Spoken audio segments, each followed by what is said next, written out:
अस्सलाम वालेकुम dear friends, I am Naveed Ahmad from channel Naveed electro official.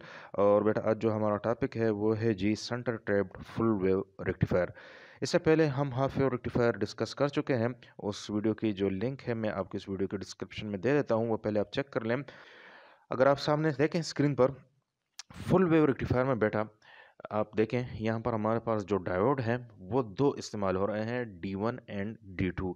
Half wave rectifier में सिर्फ एक डायोड इस्तेमाल हो रहा था और वहाँ पर जो है हाफ वेव की रेक्टिफिकेशन हो रही थी, यानी आउटपुट में आपको सिर्फ एक हाफ वेव मिल रही थी।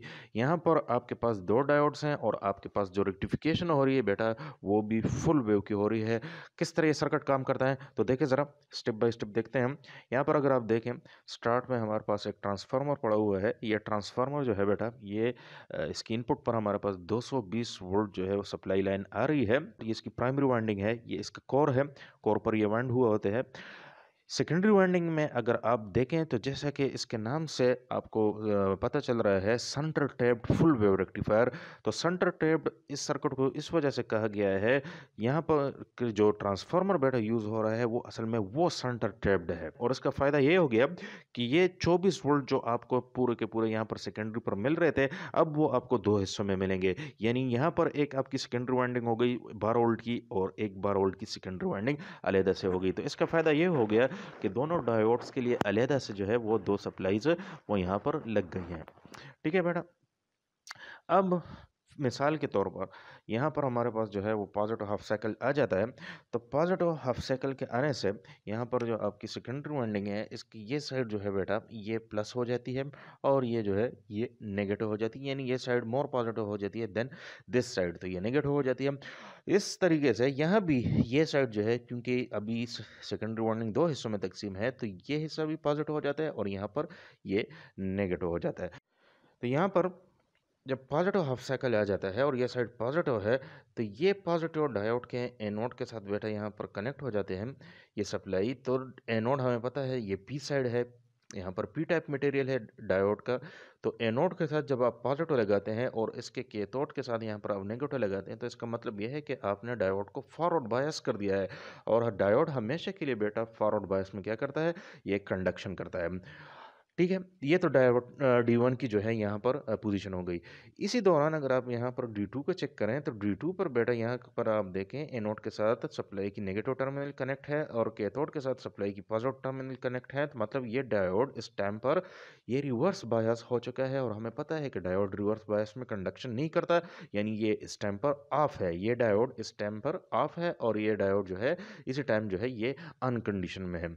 तो ऑन कंडीशन में होने की वजह से ये जब पॉजिटिव हाफ साइकिल आपके पास आती है बेटा, तो D1 के फॉरवर्ड बायस होने की वजह से ये डायोड कंडक्शन करता है और यहाँ पर जो है करंट फ्लो हो जाता है। ठीक है, तो ये करंट फ्लो होने की जो है ये डायरेक्शन है और इस डायरेक्शन पर आर एल के ज़रिए ये आपका लोड रजिस्टर है बेटा, यहाँ पर ये आपका लोड रजिस्टर है और इसी के अक्रॉस पर हम यहाँ से वोल्टेज को मैयर करते हैं। आप CRO पर भी देख सकते हैं, हम इंशाल्लाह CRO पर इसे अभी प्रैक्टिकली देखेंगे अभी। तो ये CRO पर फिर यहाँ पर हम RL के अक्रॉस जो है ये वेवफॉर्म चेक करेंगे। तो इस RL पर यहाँ पर बेटा इस डायोड D1 के कंडक्शन करने की वजह से यहाँ पर वोल्टेज ड्रॉप हो जाता है। तो यहाँ जो पॉजिटिव हाफ साइकिल है बेटा D1 के कंडक्शन करने की वजह से ये पॉजिटिव हाफ साइकिल यहाँ पर आपको आउटपुट पर जो है बेटा वो मिल जाती है।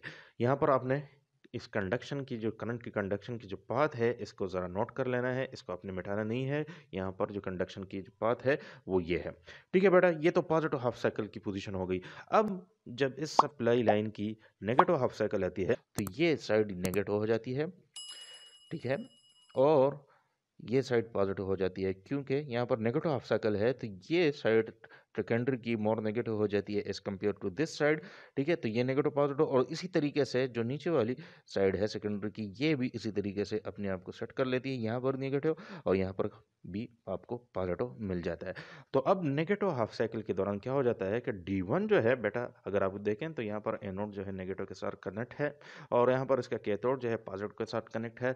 तो ये D1 जो है बेटा ये रिवर्स बायस हो जाता है और ये कंडक्शन नहीं करता। नीचे अगर आप डायोड को देखें तो इसका एनोड जो है बेटा पॉजिटिव के साथ कनेक्ट है और कैथोड जो है बेटा इस सप्लाई लाइन के नेगेटिव के साथ कनेक्ट है, तो ये D2 जो है बेटा ये फॉरवर्ड बायस हो जाता है, ये कंडक्शन करता है और यहाँ से आपकी जो है करंट फ्लो होने लगती है।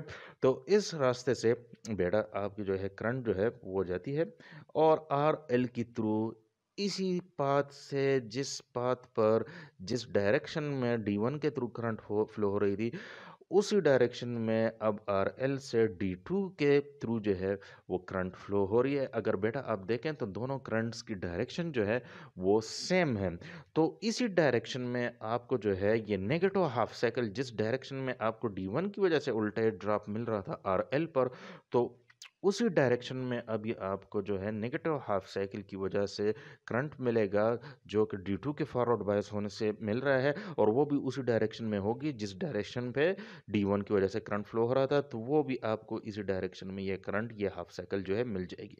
इसके बाद दोबारा जब पॉजिटिव हाफ साइकिल आएगी तो वो आपको यहाँ पर मिलेगी और नेगेटिव हाफ साइकिल भी आपको इसी तरह मिलेगी। तो ये आउटपुट पर बेटा आपको जो है वेवफॉर्म्स मिल रही हैं। ये अभी अभी आपके पास पावर DC नहीं है।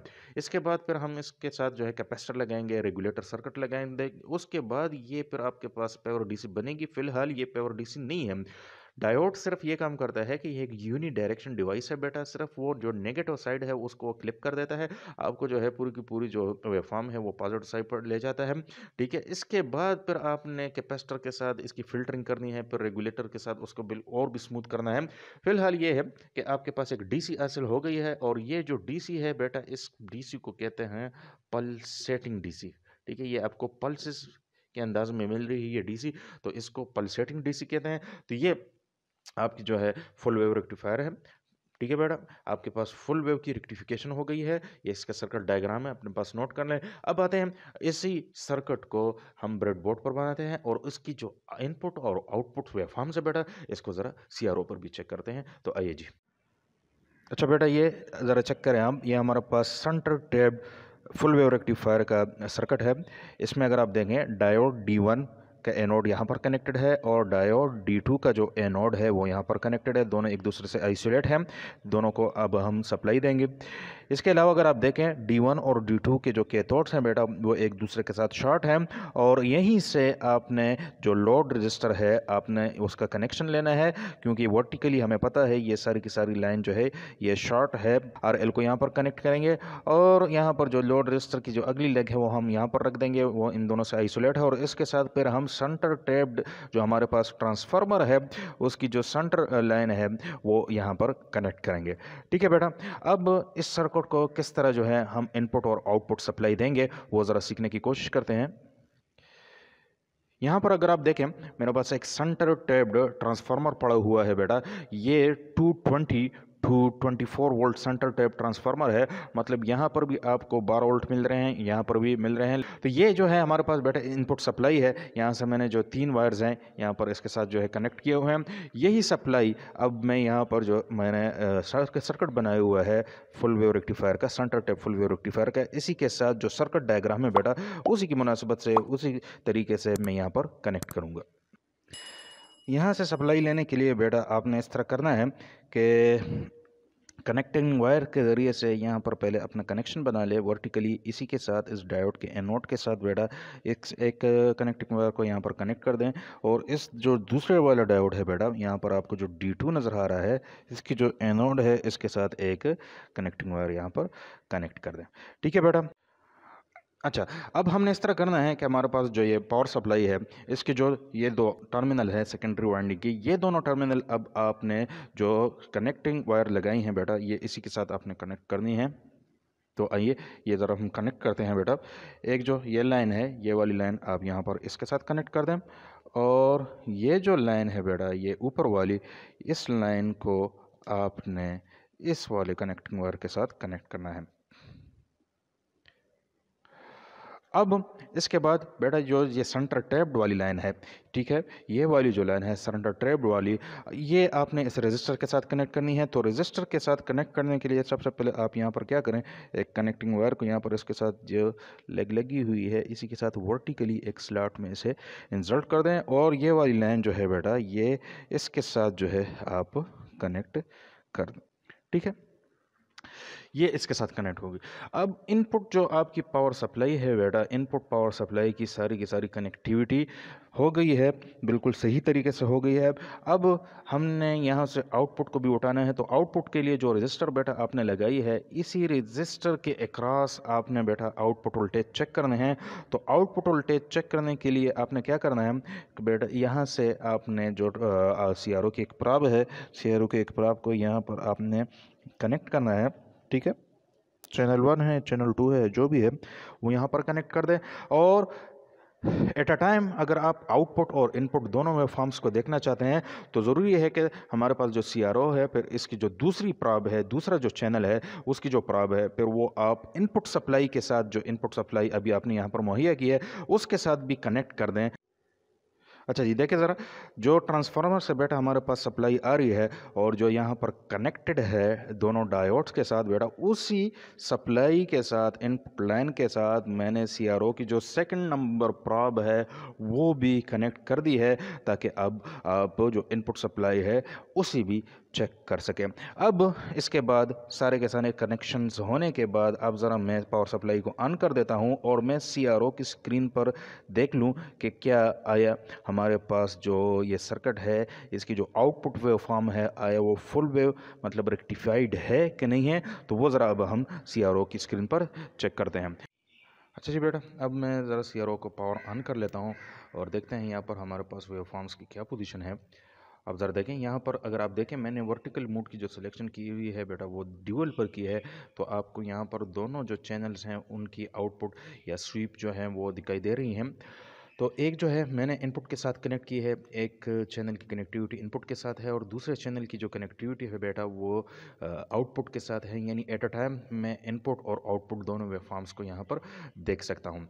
क्योंकि यहाँ पर मैंने सिलेक्शन बेटा ग्राउंड पर की है, तो सबसे पहले आपने इस तरह करना है कि ग्राउंड से इसकी सिलेक्शन आप AC पर कर लें, ताकि आपके पास जो इनपुट वेवफॉर्म है वो शो हो जाए। जिस तरह के मैंने चैनल 1 को बेटा AC सप्लाई के इनपुट के साथ कनेक्ट किया है, तो वो सप्लाई मेरे पास अब ये शो हो रही है जो कि AC पावर सप्लाई है। अब इसकी जो आउटपुट है बेटा, इस फुल वेव रेक्टिफायर की, centre tap full wave rectifier की आउटपुट मैंने चैनल 2 के साथ कनेक्ट किया है, तो इसे भी मैं AC पर कर देता हूँ और देखता हूँ कि मेरे पास आउटपुट वेवफॉर्म किस तरह शो हो रही है। तो बेटा देखें ज़रा, आपके पास ये वेवफॉर्म शो हो रही है। देखें, ये AC पावर सप्लाई है, ठीक है। इसमें जब पॉजिटिव हाफ साइकिल आता है तो डायोड फॉरवर्ड बाइस होने की वजह से वो कंडक्ट करता है, कौन सा डायोड, D1।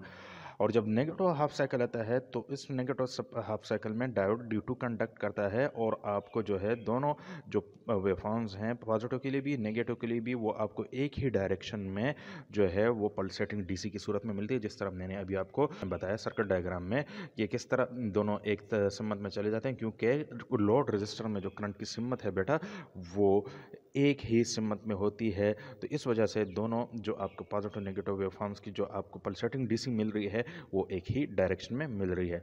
तो इस तरह से हमने देख लिया बेटा, प्रैक्टिकली भी हमने चेक कर लिया कि किस तरह एक फुल वेव वेवफॉर्म जो है आपको CRO पर शो होती है। तो इसी के साथ बेटा ये लेक्चर ख़त्म होता है। इंशाल्लाह इसके बाद फिर मैं आपको फुल वेव रेक्टिफायर की जो अगली टाइप है ब्रिज रेक्टिफायर, वो इंशाल्लाह मैं आपके साथ नेक्स्ट वीडियो में डिस्कस करूँगा।